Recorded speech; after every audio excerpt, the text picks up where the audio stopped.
Hello, my name is Aaron and welcome to Board Games, Bricks, and Hobbies. Today on Board Game Versus, we are taking a look at two expansions for Sagrada. This is Passion versus Glory.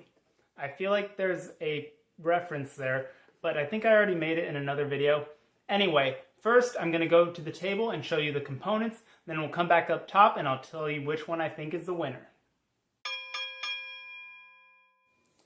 Alright, so I'm going to go over the components for both Passion and Glory. Obviously, for both of them, you get a rule book. And then the main thing that each one comes with is a new type of die.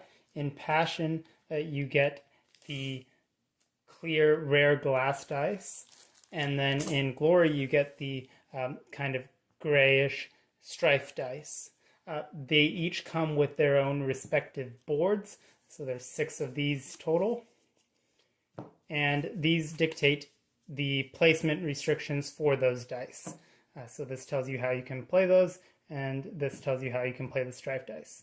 In addition, Glory includes these 3 additional tool cards to be used specifically with strife dice. So there's that. Now, both expansions include some new objective cards. So right here in Glory, you get a bunch of these objectives. Some of them are rivalry, which means you will compete with other players. You can also tell which cards come from which expansion based on the die pips in the corner. So this is the 3rd expansion, this is the 5th. And Passion also includes a few objective cards, but not as many. So you get 6 over here with Passion, and you get a handful over here. Some of these do require strife dice, so you can see at the top there which ones are regular and which ones require the strife module. So there's that. Now in Passion you get some new private objectives, so that's kind of gives you a different objective to go for besides just a color, so that's a nice change of pace there. While in Glory you get these Pioneer objectives, and these are competitive, so just the first player to get this will get those points, and you get the card and it cannot be taken from you. So kind of adds a nice bit of competition and makes you have to really look at what other players are going for. The last thing here for Glory is the Flourish module, and these are kind of like Ticket to Ride. You can choose to keep 1, 2, or none of them, and if you complete this pattern at the end of the game, you score this many points. If not, then you lose that many points. So, and again, another fun individual thing to strive for.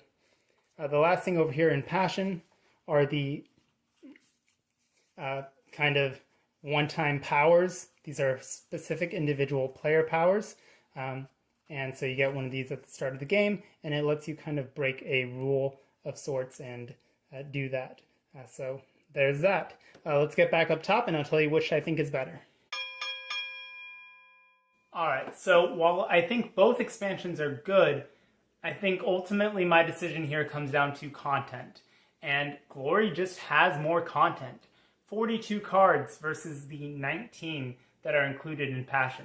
And while I do like the rare glass die a bit better than the strife dice, ultimately I think just the amount of content you get here with all of the different objectives, the Pioneer objectives, as well as the Flourish module, just a lot more stuff to add to the game and a lot less in here.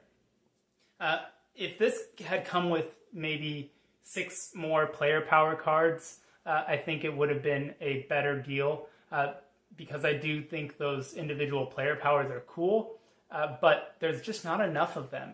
Now I understand that's probably hard to balance, so it's probably something that's more difficult to just come up with new ones. But ultimately, I think Glory is the better option here. I would definitely pick up this expansion first, and then this one later. And then the 5 and 6 player expansion is also a good addition if you want to add the private dice pool or play with more players. And so those are my thoughts on these two expansions for Sagrada. Let me know yours in the comments, and I hope to see you again in another video. Take care. Bye.